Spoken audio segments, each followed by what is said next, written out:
While snapping pics in the snow, my boyfriend, Jake, decided to have some fun and playfully tossed me over his shoulder to impress his crush.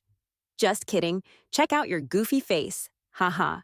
That day, his crush caught the most radiant smile, while I ended up with a busted right hand, making it impossible for me to handle a surgical knife ever again. Later, Jake was diagnosed with a rare illness, and I became the only doctor in the country qualified to perform the surgery he needed. In that moment when he threw me over his shoulder to impress his crush, he unknowingly jeopardized his own life. A heavy snowfall blanketed City B, and after lunch, a few coworkers and I were leisurely walking around the hospital when we ran into Mia, who was capturing the snowy landscape on her camera. Back in school, she was known as the aloof beauty of the medical program, her demeanor colder than her surgical tools, never seen smiling. She was admired by many seniors and juniors alike. Dr. Mia, it's freezing out here. One of my male colleagues called her name and handed her a cup of coffee to warm her hands. Thanks. Mia turned away without a hint of emotion, her snowy complexion appearing to have a thin layer of frost under the sunlight. We all gathered under a tree for a group photo, so I pulled out my phone to be the photographer, crouching down to find the perfect angle and distance, counting down with my fingers. 3, 2. In the final second of the countdown, a gust of wind brushed past my ear, and out of nowhere, Jake appeared, laughing loudly as he lifted me from my bent position and forcefully threw me over his shoulder. Thud! Look at your silly face, haha! I hit the snow, and the tree trunk beneath me quivered gently from the impact, with snowflakes dancing down from the branches, creating a scene straight out of a fairy tale. Mia, in a rare moment, cracked a smile, leaving everyone stunned. Why is he treating me like this? Just making me look like a fool to see Mia smile? What did I do wrong this time? My mind went blank for a few seconds. As feelings of hurt and anger surged, I realized my entire right shoulder was numb, and my right hand had lost all sensation. I could barely choke out, "Help!" Wow, senior, you look amazing in this photo. It was the first time I'd seen her smile in the 7 years I'd known her. Jake took my phone and proudly shared the photo with everyone. Oh my, Dr. Mia should smile more. She's gorgeous. Jake, quickly help your girlfriend up. How could you let this happen? Jake laughed and said it was nothing, crouching in the snow to dig me out. Nancy's actually a funny blogger in private. We always joke around like buddies. She'll be fine. Suddenly, he noticed my dull, lifeless eyes, and Jake's words came to a halt. As he dug further, he saw my severely twisted right arm and immediately panicked. I'm sorry, Nancy. I was just messing with you. My right shoulder was pierced by a tree root, and blood was flowing. I was rushed to the emergency room. The department head and the vice dean had just finished their shifts, but their faces changed instantly upon seeing me. They hurriedly followed me into the room to save me. Jake held my hand tightly, his eyes reddening, wiping the snowflakes off my face in a frantic manner, trembling all over. He was stopped outside the operating room, and in the final second before the door closed, I calmly told him, "Get lost." When I woke up in the hospital room, Mia was talking with a nurse, asking about the medication I received last night. The room was filled with a pleasant scent. Even the aroma of cold cedarwood essential oil emanating from her seemed to overpower the smell of disinfectant. Beside my pillow was Mia's phone, the screen still on. She had posted the group photo of us in the snow on her social media.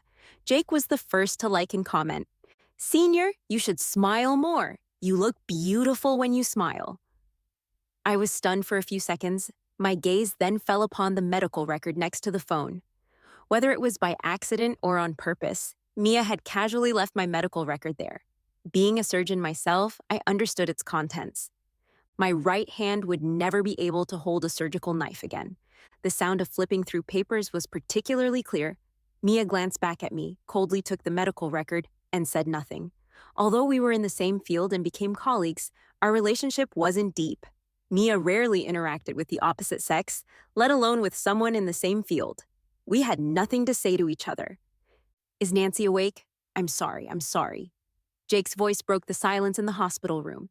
He had just finished an overnight surgery, sweat covering his handsome face. He cautiously approached the bedside, reaching out to hold my hand through the blanket. I just wanted to prank you back then. I'm sorry, Nancy. Your parents have already been notified. Don't worry. It's just a fracture. And in a few days, you'll have a minor surgery. Our senior surgeon will personally perform it, and I'll be there too. Your right hand will definitely recover. Jake's voice trembled like a helpless child as he lowered his head and repeatedly caressed my fingers. Seeing that I didn't respond, he forced a stiff smile and tremblingly took out a velvet box from his pocket. Oh, I almost forgot. Actually, yesterday, I planned to propose to you. Mia had somehow slipped out at some point. Jake's gaze was intense, filled with deep affection as he looked at me. A city has never seen such beautiful snow before, and I wanted to propose to you amidst it, to make you mad first and then surprise you. You know, that's how it goes on the internet. I really just wanted to play a joke on you. It's my fault I was stupid, and I promise there won't be a next time. But the box contained a very ordinary ring, showing no signs of careful preparation. Do I believe him? Jake grabbed my unconscious right hand. Marry me, Nancy. The air became eerily quiet, as if I could hear each drop of medicine falling into the IV drip. Suddenly, I laughed. Jake immediately breathed a sigh of relief, pressing his cheek against the palm of my hand and rubbing it affectionately, like a playful puppy seeking approval. Look at you, so silly. Using my remaining strength in my left hand, I grabbed his hair and my gaze turned icy.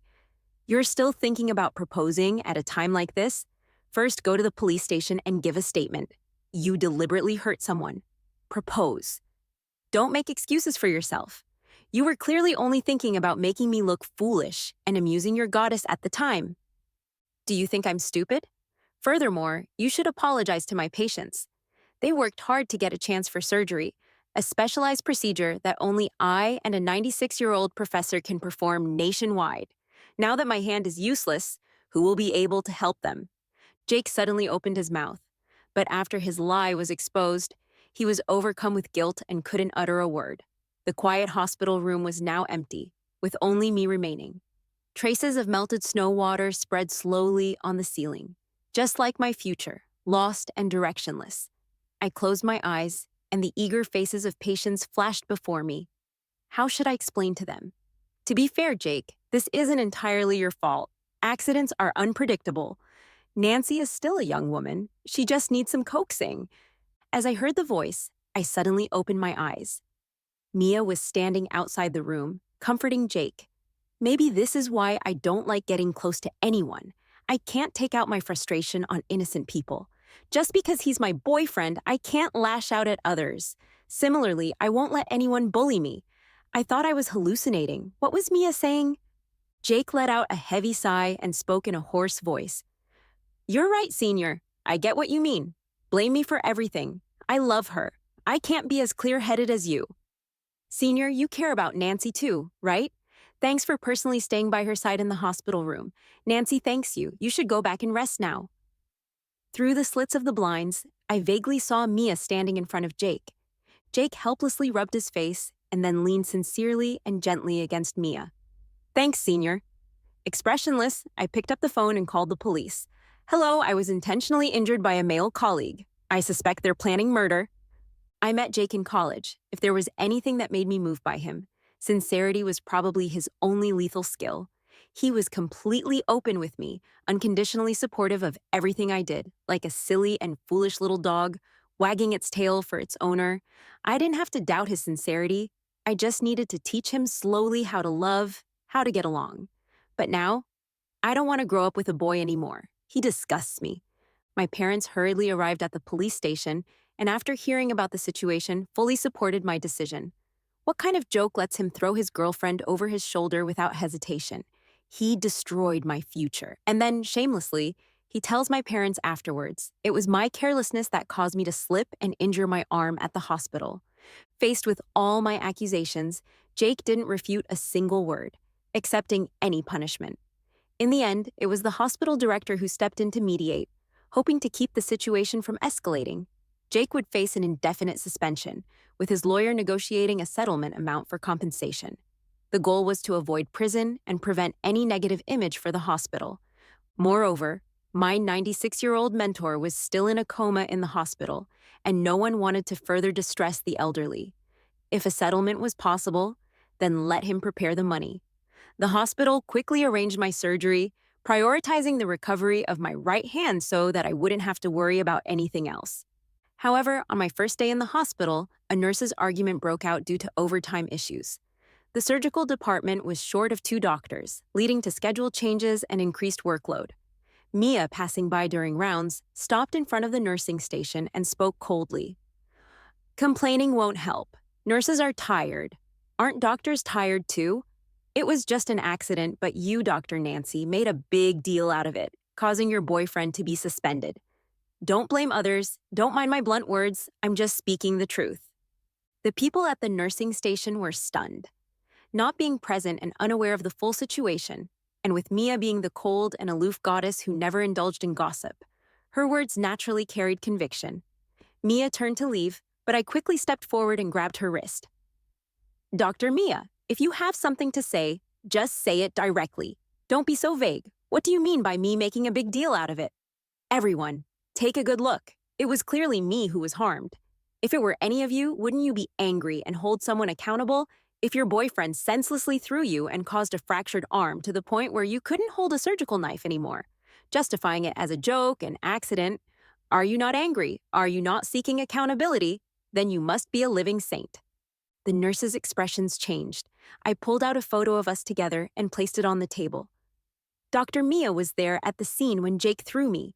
You were smiling so brightly. What were you thinking? Were you that happy? Mia's body trembled, her teeth tightly biting her lower lip, and the color drained from her face. She was about to speak when suddenly a strong force pushed me aside from behind, and Jake stood between us, shielding Mia. Nancy Sr. doesn't understand all this scheming between women. You should keep quiet. This whole thing is my fault. It was Dr. Mia who spoke first, and everyone heard it. If it were me, I would be angry too. Boyfriend must be insane. But even if it's a stranger suddenly being thrown over the shoulder, shouldn't you laugh? A young nurse suddenly chimed in, honestly expressing her opinion. Mia's face turned pale as frost, her gaze like broken jade, fragile and heartbreaking. Suddenly, she picked up some documents coldly and turned away. I don't care what others think. You can have your own opinions. Senior, you don't have to take responsibility for your smile in any situation.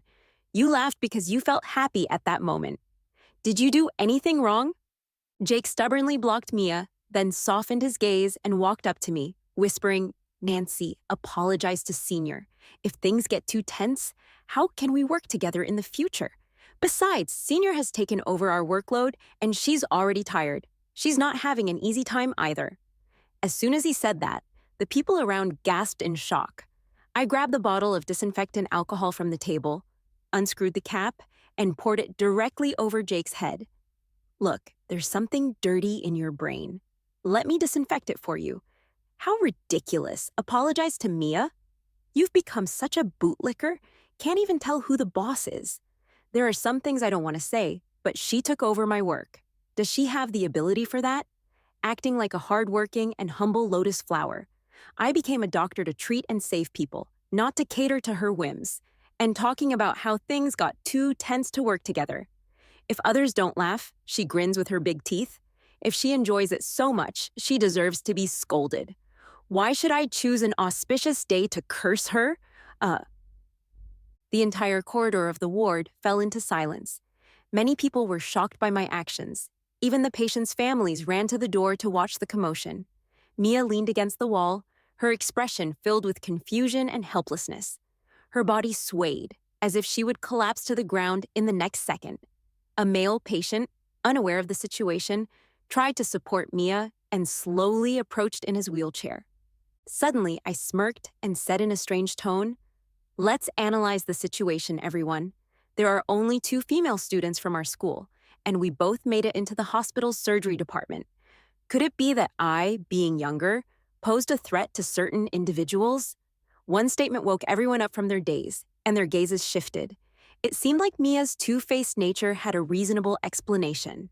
Mia forced a bitter smile and lowered her gaze in desolation. Jake clenched his fists and suddenly shouted at me, Enough, Nancy. Do you have to target Senior like this? How could she be that kind of person? Don't involve her in our affairs. No wonder she was so happy laughing, jealous of Dr. Nancy. Right? That makes sense. I didn't expect Dr. Mia to be like this. The situation became more tense. Even the head nurse and director were alarmed.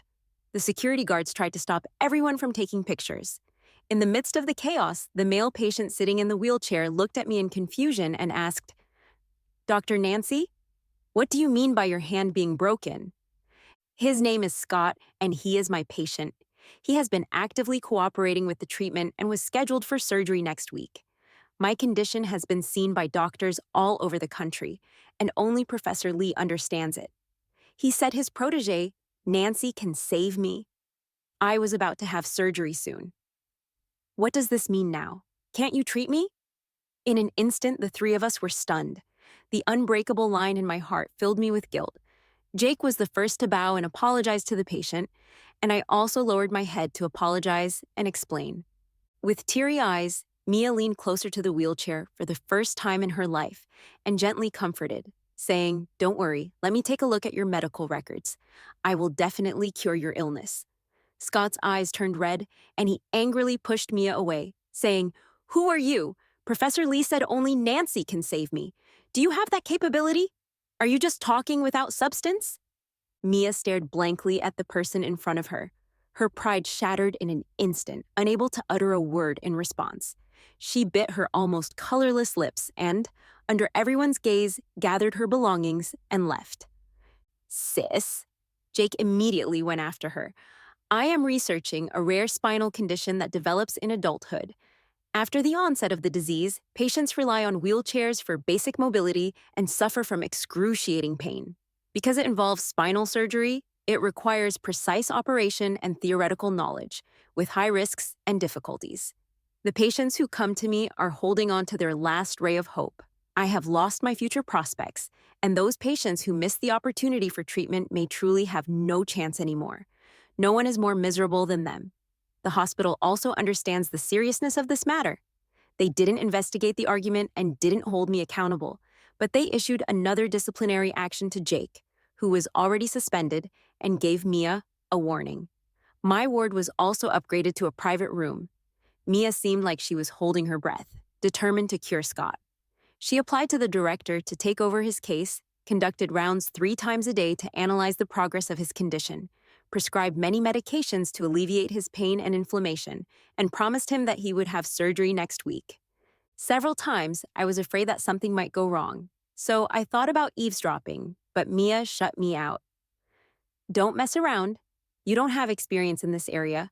Follow the medications I prescribed earlier and wait for my right hand to recover before we reassess. Mia's eyes were calm, her expression as cold and clear as a snow lotus atop a mountain peak.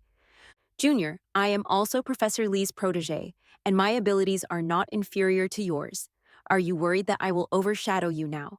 Are you worried that I will overshadow you now? My scalp tingled with unease. Even the nurses were uncertain. They secretly told me that the medications Mia prescribed were ineffective. Scott was optimistic when he was admitted to the hospital, but now he writhes in pain every night, unable to sleep, and bangs his head against the wall. During the day, he becomes irritable and shouts that he doesn't want to live anymore. It's as if he's become a different person altogether. I can't even imagine what would happen if Mia worsened Scott's condition. I immediately messaged the director, who, based on experience, contacted the psychiatric department for evaluation. After days of worry, I received a private message on my social media account at 3 in the morning. Noodle, can I make a wish? I have an incurable disease, and I want to see something uplifting. I manage a humorous account called Noodle Nancy, where I post funny videos to entertain my followers. The content is sourced from private message submissions, and all the proceeds are donated. However, I only accept submissions from patients with incurable diseases, severe illnesses, or those who have lost hope. I use a different approach to bring them joy. I understand the rules. I'll send you my medical records. It's a rare disease. Can you understand it? I immediately recognized that it was Scott's medical record. I ordered glow sticks, frog costumes, and other items mentioned in his submission from a nearby supermarket, opting for the fastest delivery option. I instructed him not to lose hope and assured him that I would release the video today. About 2 hours later, there was a knock on the door of the ward. Thanks for receiving my delivery. It's such a hassle for patients to go downstairs to collect it. When I looked up, I was stunned. It was Jake. He carried a thermos and a lunchbox and casually placed a large bag of deliveries on the table. Frowning, he advised me, "Are you making funny videos again? You can only earn so much from making videos. Why are you still doing this when you're sick?" Nancy, sometimes I really don't understand you. Why do girls intentionally make themselves look cheap? Can't you be more dignified and elegant? So Jake has always seen me that way. Compared to his elegant and graceful goddess senior, Mia, I am very cheap. So it's okay to joke and make a fool of myself. I embarrass myself, and his goddess will have a knowing smile. Do you need something? Oh, I almost forgot. Did the lawyer settle the matter? Are you here to compensate me with money? My sharp words deeply hurt Jake. His shoulders slumped, sighing as he took out his bank card with trembling hands and handed it to me. His voice shaking. "Can you please drink the soup my mother made first? It's good for your health." I snatched it and put it in my pocket, not looking back as I held the delivery bag and left. "How much money is on this card? Did you have a lawyer notarize it? I don't accept installment payments, so you'd better compensate me in one go."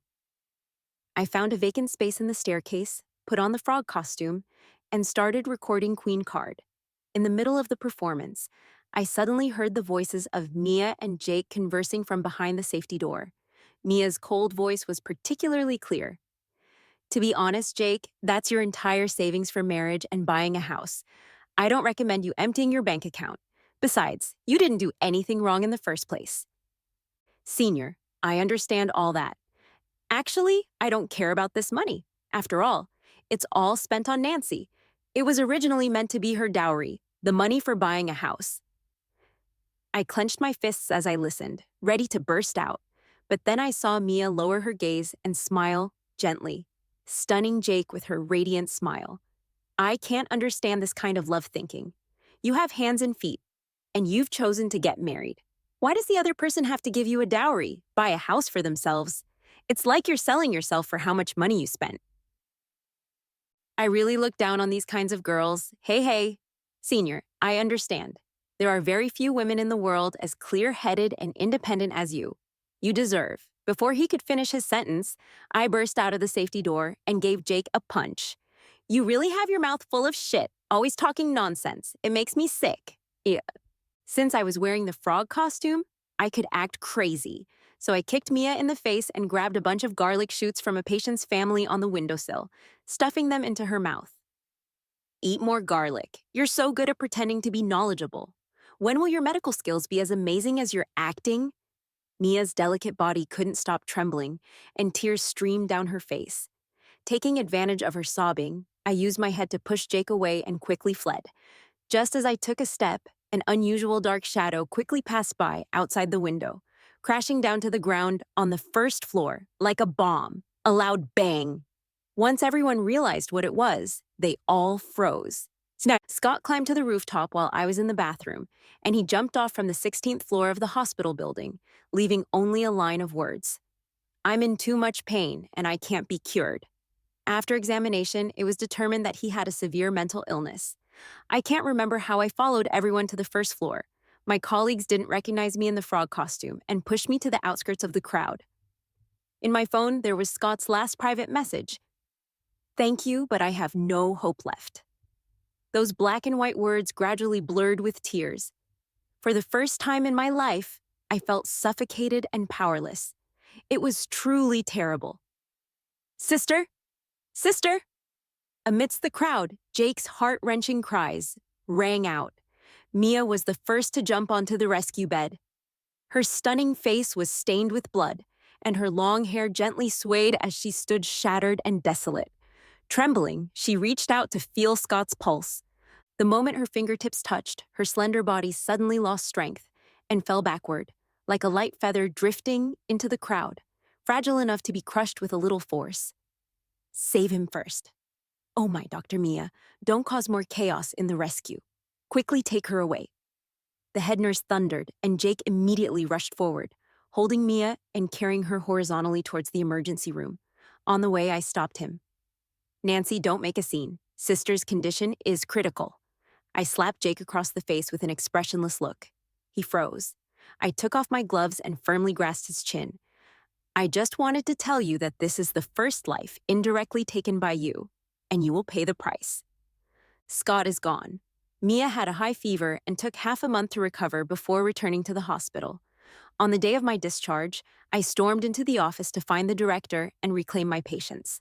The director was momentarily stunned, but before he could speak, Mia interjected, blocking my way. There's no need for that. Given Dr. Nancy's current condition, she has no way of treating patients. Without hesitation, I retorted, if I can't do it, can you? How many more patients will you mistakenly treat to death? Mia's body swayed and the color gradually drained from her face. At that moment, a male colleague stepped forward to speak up for Mia. Dr. Nancy, please don't say that. Dr. Mia did her best, and she may be just as capable as you are in her specialization. Scott having a mental illness was an unforeseen accident. He wasn't present at the scene and didn't know the whole story. It was only because of Mia's endearing appearance that he felt sympathy. Just as I was about to respond, the security guard suddenly received a call, informing us that Scott's family was outside the hospital holding a banner, demanding the director handle the situation. The director became furious, saying, "This is unreasonable. Scott had a pre-existing mental illness, and the hospital bears no responsibility." At that moment, a female colleague stood up, wearing a troubled expression. I saw them on my way to work. They were shouting for Dr. Mia to explain. When the patient fell from the building, Dr. Mia rushed to jump on the rescue bed, but didn't perform any emergency measures.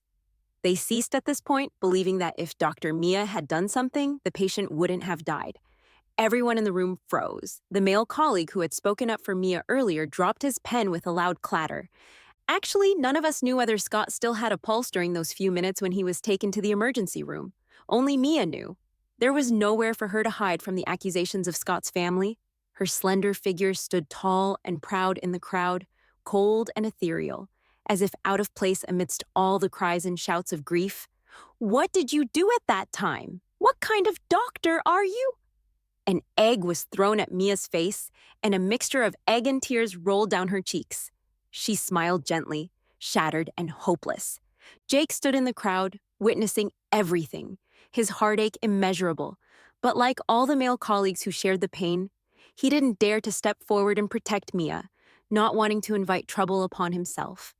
In the end, it was the hospital that intervened and sent the group of people away. Before leaving, a little girl from the family recognized me and plucked a wildflower from the lawn, stuffing it into my hand. In her childish voice, she said, "Dr. Nancy, thank you for taking care of my dad's illness. I hope you recover soon." I felt regret for such an unfortunate incident. I crouched down and chatted with her for a few more moments. Shortly after, Jake, with a gloomy expression on his face, intercepted my path. "Do you know Scott's family?" Of course, I was Scott's attending physician. Jake took a few steps closer, cautiously grabbing onto the corner of my clothes. "Nancy, is today something you orchestrated as revenge against Mia?" "If that's the case, I beg you, please don't make things difficult for her anymore. She's fragile and can't handle all of this. It's all my fault, so let's not involve others in our personal matters." I stood there in a daze for a few seconds, consumed by anger that surged through my chest. I tiptoed and grabbed onto Jake's collar, pulling him towards the crowd. "How could I forget? You're the real culprit, and you won't escape from this." Stumbling into the crowd, I patted the middle-aged man who seemed to be Scott's older brother, the one leading the family. I said to him, "Actually, Scott was about to undergo surgery, but due to my accident, I can no longer hold a scalpel." Pointing towards Jake, I continued, "And that wasn't an accident either. I was intentionally harmed by someone. It was him. Oh yes, it was him who ruined my right hand just to amuse Dr. Mia, preventing me from performing surgery on your brother. I think if you have any grudges or grievances, don't take it out on the hospital. Find the root cause, right?" In an instant, the color drained from Jake's face. I heard that Jake was ambushed in the underground parking garage, his ribs broken. The villain bought him a coffin and locked him inside for the whole night. There was a photo of Mia attached to the coffin, with 4 large red letters painted on it. "Despicable man, despicable woman." However, there were no surveillance cameras or fingerprints left at the scene, and there were no further developments. Afraid of losing face, Jake went to seek treatment at another hospital. Unexpectedly, the incident was reported as a supernatural news story and quickly became widely known. The entire surgical department was afraid of getting involved in any more trouble and silently isolated Mia. Male colleagues avoided her whenever they saw her. I was afraid of another Scott situation happening again, so I went through the medical records of the patients I had overnight. Among this group of rare disease patients, only Scott was in critical condition, while the remaining four were in a stable period and had a chance of lifelong medication instead of surgery. When my gaze fell on the name Otis, I hesitated. I had known him for a year. He came from a well-off family with a publicly listed company, but he had a gloomy and taciturn personality. Every time he came to the hospital, he was reluctant to say more than a few words. He and Scott were complete opposites. Calculating the days, Otis was running out of medication. I took the initiative to contact him and set up a meeting, telling him about my recent accident as well. After a long time, he replied with a random message, "Is being a doctor as hard as you make it seem?" I didn't know where to start, so I suggested meeting in person to talk. The day we met happened to be a convenient time for me. I first went to visit the old professor in the hospital. I hadn't dared to visit before due to my right hand being in a cast. Calculating the last time we met, it was still the end of summer. When I arrived, the professor happened to be undergoing an examination. The ward was filled with various flowers and fruit baskets, all sent by younger colleagues.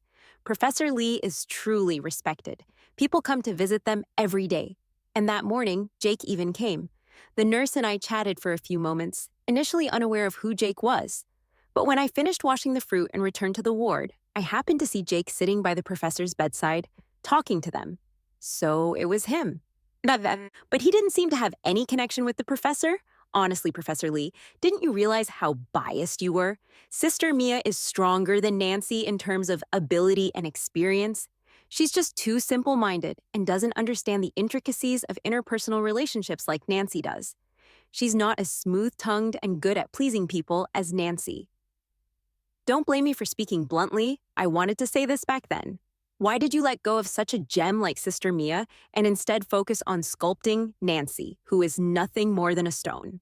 But now, seeing that Nancy's right hand is useless, is this heaven's way of punishing you for being blind and abandoning a promising talent? My mind exploded with a bang, thinking I must have misheard. Who would dare speak like this in front of the old professor, Jake?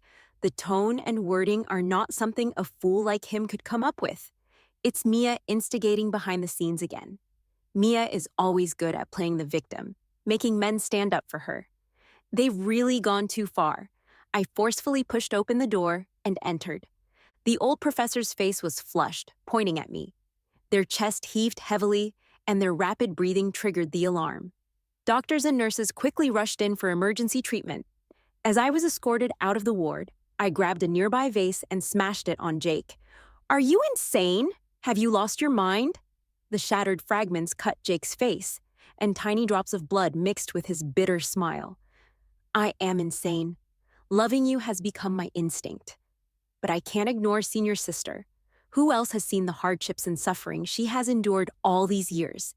If I don't speak up for her, she'll suffocate. For the first time, I felt an immense disgust towards this foolish man, more repulsed than by any stupid thing he had done before.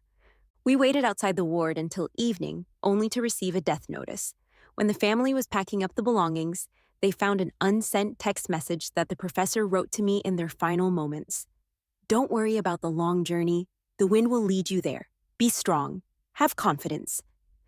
I answered Otis's call while crying, and he paused for a few seconds before hoarsely saying, "If needed, you can contact this person." Immediately, he sent me the business card of a private lawyer, a nationally renowned legal powerhouse. Sobs could be heard from the ward as Jake and the younger family members knelt by Lee's bedside, pretending to be sorrowful. I couldn't bear it any longer. Did he think he wouldn't be held accountable for the things he said just because there was no surveillance in the ward? Trembling, I dialed the lawyer's number. Now that the professor had passed away, I had nothing to hold back anymore. Our grievances couldn't be resolved privately. We'll settle all scores, old and new. No one can escape. Intentionally causing serious harm to someone could result in a sentence of 3 years or more. If there is sufficient evidence of the conversation in the ward, Jake may also face charges of murder. The lawyer will do their best to fight the case according to my demands. My meeting with Otis was postponed for a week.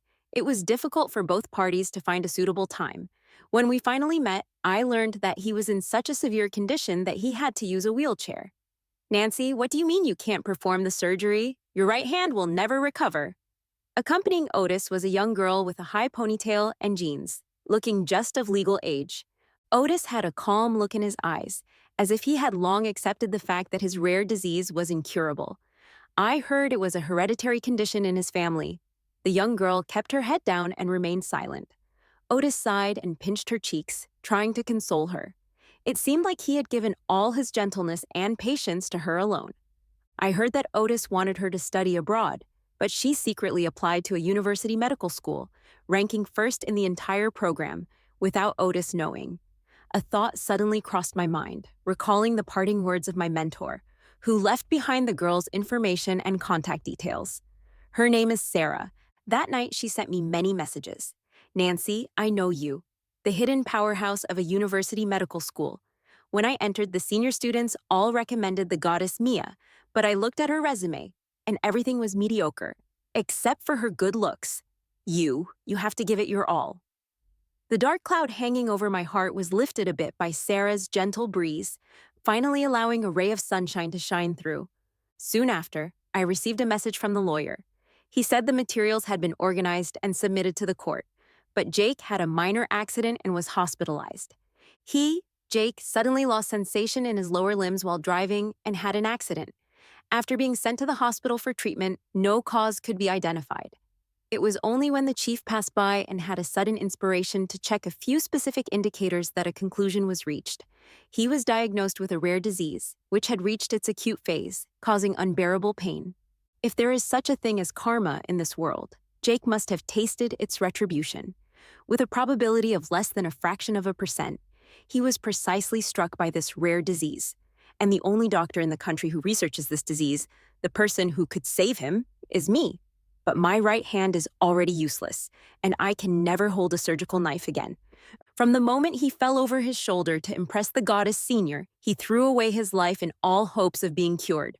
He brought this upon himself. He deserves it. Serves him right. After Jake fell ill, he never contacted me proactively again. However, one day I received a package, a large sum of money deposited into my bank account. He had sent me all of his savings. This disease, in its acute phase, is truly life-threatening if left untreated. So, between accepting the package and performing an act of kindness to save a life, I chose to urge him to appear in court as soon as possible and face trial, following the law. Look at you acting like a fool. Will you dare to make jokes and perform stunts to impress someone next time? Ha ha ha ha. The prosecution process was lengthy. I waited from winter to spring, and from spring to summer until finally, on the day I moved out of the clinic building, I received the news of the trial. My right hand was not suitable for remaining in clinical practice. Luckily, my mentor had a friend who was the deputy director of a research institute. He recently extended an olive branch to me. He was willing to provide me with a separate research laboratory dedicated to studying rare spinal diseases. This was something that Professor Lee had been advocating for before his passing, and now it falls upon me to carry it forward. In a way, it can be seen as turning adversity into fortune. The day I left was also the day Mia resigned. In the past 6 months, she made frequent surgical mistakes and received numerous complaints. I heard that she has been developing an intimate relationship with a wealthy male patient, and she even wears a ring on her finger. But that man is married. Compared to the scenes everyone used to flock to half a year ago, no one cares now whether she stays or goes or what photos she takes or smiles she puts on. A male colleague pointed at her and coldly whispered, "She's putting on an act, deliberately wearing revealing clothes, with her hair loosely styled and heavy makeup. I used to think she was a pure and virtuous fairy, but now I understand she's nothing but trash." As I stepped out of the hospital gates, Mia chuckled softly behind me. "Oh, junior sister, you've been riding high on your success all these years, but in the end, you're leaving just like me. Who's really more noble? I used to envy you, to be jealous of you, but now, hey, I wish you good luck." With that, she deliberately showed off her right hand adorned with a diamond ring, delicately caressing her hair strands, her gaze hazy and seductive. Soon, a luxury car pulled up in front of her, and the man greedily grabbed her hand. Meanwhile, I turned around and headed to the bus stop. We started on the same path, worked together for several years, but now our lives diverge. Jake didn't make it to the trial. He died unexpectedly. I heard that he happened to be staying in the same bed that Scott had slept in before. When he got up in the middle of the night, he stepped into nothingness and, along with his wheelchair, rolled down from the 13th floor. He passed away on the spot. It was only later that we found out it wasn't an accident.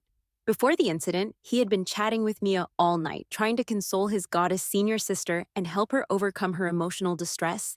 It turned out that Mia was pregnant, but the man responsible refused to take responsibility, and it escalated to the point where she didn't receive a single penny. She was even dragged out onto the streets by the original wife and had the pregnancy forcefully terminated, left with nothing to wear. At first, Jake advised her that she had loved the wrong person and deserved someone better. Later, he discovered that she had interfered in someone else's marriage and started praising her, claiming that she was more deserving of a man's love than the legal wife. In the end, he finally understood that Mia was a money-loving and deceitful woman, far from the pure and virtuous goddess he had admired for 7 years. She wasn't the unattainable, perfect woman he had fantasized about. He was left speechless. And soon after, the accident happened. What a foolish and pitiful man he was. Jake had signed a body donation form before his death, and unfortunately, his body was supposed to be donated to the research institute where I work. It seemed to be a surprise he had prepared for me during the time we had an argument. To love you unwaveringly until death, I am willing to give everything for you, to protect you for eternity. When I received the news, I felt nauseous and couldn't eat, but things didn't go as planned. The transportation vehicle broke down on the Cross-Sea Highway.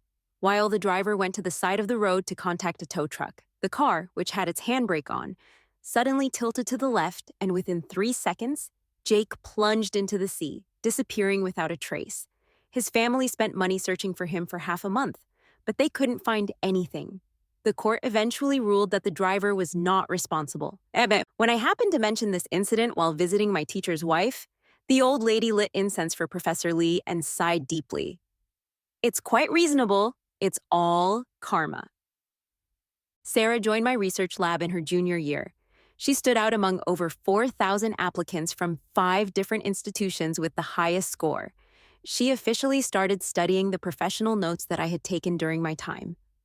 Her artistic talent surpassed mine, and she had a remarkable ability to memorize and deconstruct 3-dimensional spaces. This was of great benefit for precise spinal surgeries that require meticulous manipulation. I asked her if her original plan was to study art abroad and if she switched to medicine to save Otis. Sarah looked at the surgical records, finished the ribs in her bowl, and calmly asked me, "Master, do I look like someone who would love being a doting wife to a man?" "Not at all," I replied. She wiped her mouth and took out a wedding invitation from her bag, handing it to me. "I love him, but he is not my whole life. I live to please myself, and Otis will only be enveloped by a certain radiance as my beloved." Wow, that auntie without a hand is a monster. I heard some children shouting from outside the research lab window. Today was the family open day, and many colleagues had brought their children to visit. I followed the sound and saw Mia standing outside the window. She had lost her right hand. After not seeing her for a few years, she seemed to have aged 10 years. Her dull yellow hair was loosely scattered, and her face was heavily made up. Cheap foundation sat on her dry skin as she desperately tried to exude a seductive charm belonging to a married woman. She married one of the security guards at the research institute. That man was quite aggressive. At that moment, a parent stepped forward to remind everyone, "You shouldn't be disrespectful like this. Auntie's hand is just sick, and she is also feeling sad. How can you laugh at her? Apologize to Auntie quickly." The group of giggling children quickly stood in attention and obediently apologized to Mia. It's quite amusing. Even children understand this principle, but she doesn't.